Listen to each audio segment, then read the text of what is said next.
Hey everyone, welcome back to the channel. So in today's video, I'm going to share 3 brain hacks for increasing your intelligence. And so this is going to be especially helpful for people who are looking to learn things faster, more effectively. Maybe you're trying to memorize something and overall just increase your cognitive function. So over the past couple of months, really, I feel like my memory's been kind of fading a little bit, and I've not been remembering things as well as I used to. I'm not even, I'm pretty young, so hopefully that's not a major concern yet. But this is something that I had to go back into my notes and think about what I was doing recently that would cause that. And I think a lot of that was just from sort of overstimulation, whether this was through social media or other just avenues, where it was just kind of like this sensory overload. And it's now also raining here, so just disregard the rain and the sun and just a weird environment. But let's talk really in depth about these 3 brain hacks, because there's no supplements involved. You don't have to take anything. There's no pills.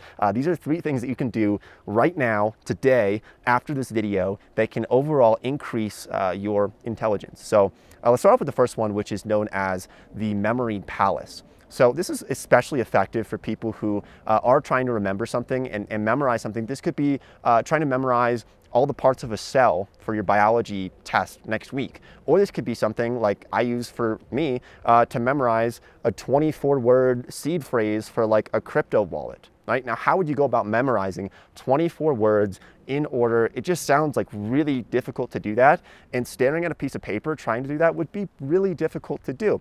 And so this is where this technique of the memory palace comes in play. And it's so much of a game changer. Okay, so the way that the memory palace works is you basically create a palace, which is going to probably be your home or your apartment or maybe your office or your school, but it's something that you're really familiar with, something that you know the layout of this place, right? So you're very familiar with this palace, and you essentially create a story based around all of the things that you need to memorize or the things that you need to know. And so let's say, for example, it's your crypto seed phrase. Let me throw up a bunch of different words here, and you have to memorize some of these words in order. Now, how would you do this normally? Maybe just saying them over and over again, right? That cannot really be very effective. It's going to take a long time to do that.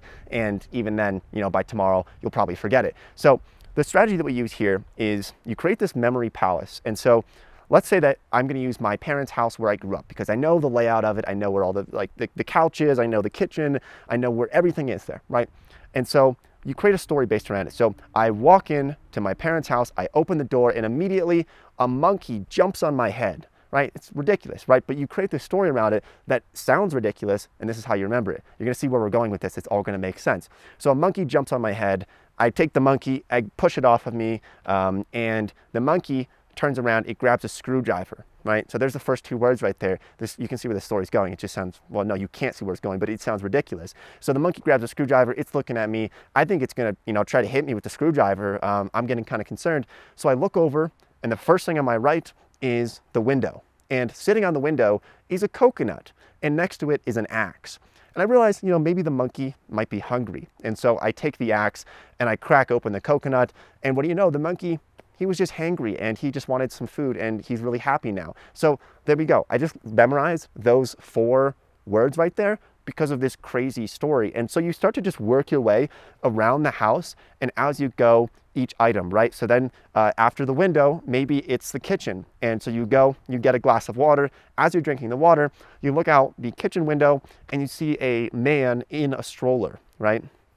And so you think, oh, I haven't seen that guy before. And so there you go. There's like your first 6 words right there that you've already memorized based off of that story. So you can see how it's actually a lot easier to remember something like that, a crazy story, a really bizarre story, than it would be to just try to go through and just memorize things from sheer brute memorization. Trust me, it works, especially once you get into like 20 or 30 or 40 things that you need to remember. Now, for something like remembering every part of a cell, it could be a little bit harder because, how are you going to have just like a nucleus sitting over on the window, right? It's not very easy to do.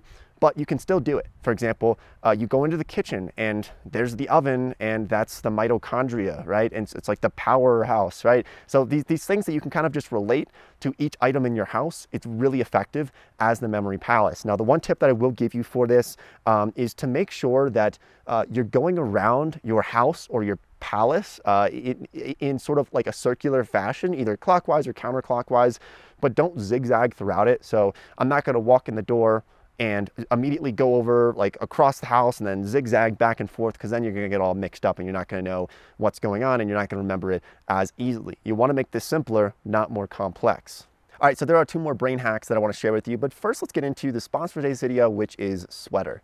Sweater is a platform that democratizes venture capital by allowing non-accredited investors to gain exposure to investments that would otherwise be inaccessible for the average person. So traditionally, venture capital is something that has been sort of reserved for the wealthy, also known as accredited investors. And that's what's so groundbreaking about Sweater. It's a fully managed venture capital fund that anyone can invest into, whether you are accredited or not. Now, ever since the 2012 Jobs Act, we've seen a number of equity crowdfunding platforms pop up where non-accredited retail investors like you and me can now buy shares of private companies. But the most lucrative companies don't seem to be available on those platforms. So the rich tend to get richer, and venture capital is still sort of out of reach for the majority of us. And that's where Sweater comes in. So Sweater is not equity crowdfunding, it's even better. With Sweater, you can pool your money with other investors and let their dedicated team of experts and analysts invest your money for you. Sweater's process focuses on finding and vetting investment opportunities, negotiating investment terms, building out a full portfolio of investments, and managing relationships and the needs of the founders as they build their companies. So if you want to start investing into venture capital, you can go check the link in the description where you can sign up and get started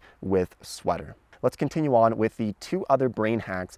This second one I'm really excited to share because it's one that is going to help you just every day in your life. I promise it's going to help you every single day, and it's by understanding the art of negotiation and diffusing situations where there might be arguments. So growing up, I was the type of person, I was very much like a pacifist, where I really didn't like confrontation. I didn't like conflict. And so I ended up kind of like everybody just ran all over me. I never spoke up. I never spoke my mind. I let people take advantage of me. It was not good. On the other side of the spectrum is sort of people who are just bullies and they always just boss people around, kind of mean, maybe yelling, arguing all the time, right? You don't really want to be either of these. You want to be in the situation where you are winning and you're also making sure that everybody's happy, right? So that not only you're winning, but the other person in an argument can win as well. So how do we do this? All right, so there's sort of like 3 hacks within this one brain hack of negotiating and winning in arguments, okay? And so the first one is really effective, but it's so simple, okay? And it's don't sit across from someone when you're trying to negotiate or you're trying to win at an argument. Instead, sit next to them or stand next to them. And let's take, for example, a car dealer, right? So if you're trying to buy a car and you're sitting across from them, it's very confrontational, whereas if you're standing next to them, you're both looking at the car, now you feel like you're both on the same side, you both want to win. It's not kind of like winner takes all, zero-sum game type of situation, but you can kind of come to a better conclusion when you're both on the same side. This also works in situations like if your spouse or somebody is not happy with you, just sitting next to them or staying next to them, you feel like you're on the same side. This is also the same reason why if you go on a date, especially like a first date, sitting across from each other feels like an interview. Instead, sitting next to each other, it's just a lot better. All right, and then tactic number 2 of this negotiation part here, I've said this before in one video. It didn't do very well, so I have to say it again because it's incredibly effective. It's to talk to someone in person to diffuse the situation instead of over text, especially with your significant other. Trust me, look, if you're in trouble because you did something that maybe was not good or whatever, maybe you didn't even do something wrong, but somebody's mad at you, the best thing you can do is call them instead of texting, because as people text, they go back and forth. It's really difficult to interpret the tonality of a text message. So even a voice message is better because at least you are using your voice inflections to express sort of how you feel or how you're thinking. But I've seen this go wrong so many times, even personally, where I'll text someone, they think it's sort of like an aggressive, angry text, but I really didn't mean it that way. They just interpreted it the wrong way because they had to read it and think about how I might be saying it, right? And so things over text can get heated pretty quickly. I definitely suggest calling or meeting in person if you need to diffuse a situation. This could be with family members, this could be with friends, this could be with a significant other, but it's just really more effective to do that, especially if you're the one in trouble. All right, and then the third thing you can do to win at negotiations and just make sure that everyone is sort of winning in this case, because like I said, it doesn't need to be zero sum here, is to not only just put yourself in other people's shoes, but to really try to understand what the motives are for someone disagreeing with you. So I think a lot of people, unfortunately, have a mindset. I would say at least more than half of people in the world seem to have the mindset of, I'm right, the other person is wrong, and they're wrong just because they're stupid, or they just don't know what they're talking about, they're not informed, therefore they are wrong.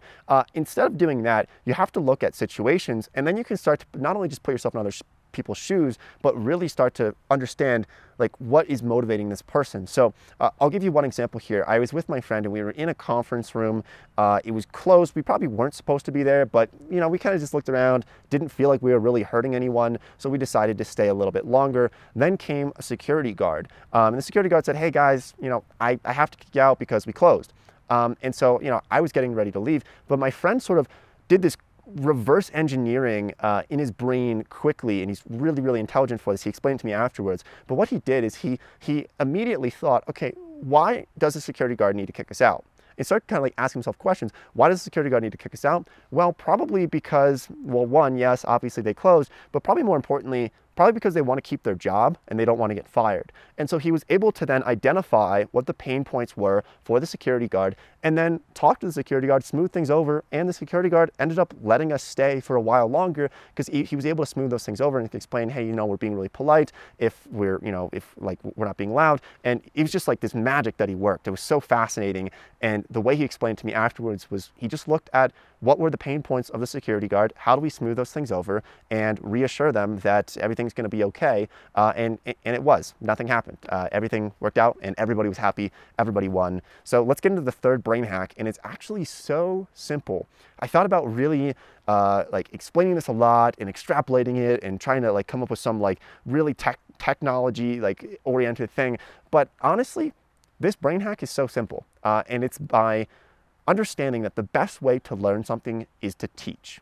So when I was in high school, I took AP exams, but I didn't take the classes. It was just me being weird. I don't know.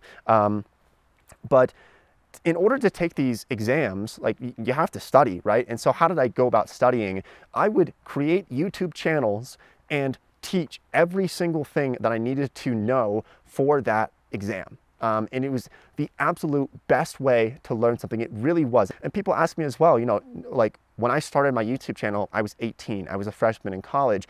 And a lot of people said, Nate, how did you learn about finance? How did you learn about all these different terms of investing? And honestly, the truth is, a lot of it, I kind of just learned it like pretty recently. And I realized that, hey, if I want to learn what short selling is, I should make a video about it. And you're not going to make a video about something if you don't fully understand it. So that was kind of a little hack that I used growing up when I was younger to really learn things much more effectively. It's much better than any other technique that I've ever used to learn something. So yes, create a blog, create YouTube videos. If you're trying to learn something, you're trying to learn finance, you're trying to learn chemistry or anything else, create videos about it, or even tutoring people can really help you a lot. I learned that in college as well, that if I wanted to study, I would teach my friends things and I would learn it like instantly. I would learn it and I wouldn't forget it because you have to understand it fully if you want to teach it. Okay, so those are the 3 brain hacks that you can use today to become smarter.